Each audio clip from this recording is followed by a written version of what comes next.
Cette personne-là, par contre, n'était pas sur la table quand elle le faisait. Mais idéalement, on essaie de faire des choses moins dangereuses.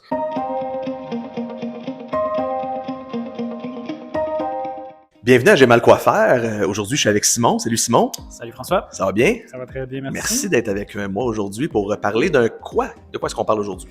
Aujourd'hui, on va parler d'un homme qui a une douleur au tendon d'Achille. Dans le fond, le tendon qui est derrière le talon.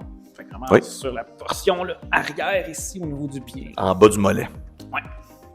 Ben, c'est ça, cette personne-là, en fait, a fait beaucoup de marches pendant ses vacances, puis a développé vraiment une douleur à cet endroit-là. Puis là, ben, il y a la difficulté à marcher, il y a la difficulté avec bien des affaires. Donc, une augmentation trop importante de la charge sur juste un côté, juste un pied. Oui, juste un côté. Un pied qui avait déjà été blessé dans le passé, une cheville ou...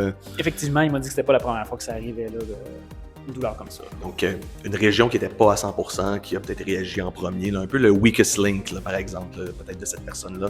Donc, une augmentation de charge est venue provoquer des symptômes. Alors, qu'est-ce qu'on fait avec ça?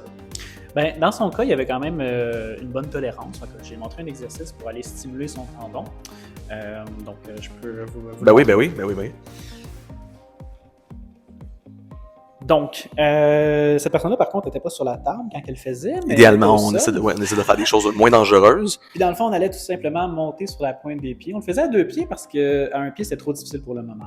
Fait que dans le fond, ce que j'ai demandé de faire, c'est 3 fois 10 répétitions. Juste une fois dans sa journée, c'était suffisant. Surtout que cette personne-là a déjà marché un peu là, dans son travail. Là. Donc, une augmentation de mise en charge pour augmenter l'endurance, la capacité du tendon. Et là, on irait faire des progressions par la suite selon l'évolution de la condition. Et ça, ce serait un exercice qui pourrait nous aider à augmenter cette tolérance-là puis venir éventuellement réduire la douleur. Tout à fait. C'est bon, fait que c'est bon ça. Évidemment, c'est sûr et certain que dans ce genre de pathologie-là, il faut quand même être patient parce que pour être capable d'aller chercher une différence et un changement au niveau du tissu, ça se fait pas à l'intérieur d'une journée. Parfois, les gens vont avoir tendance à prendre des Advil ou des Tylenol pour la douleur. Ça peut aider à diminuer la douleur, mais si tu dois prendre des Tylenol ou des Advil pour la douleur, c'est important de consulter ton physio. Notre objectif, c'est d'aider à réduire la douleur, mais aussi à régler le problème. Merci beaucoup, Simon. Ça fait plaisir. Bye bye.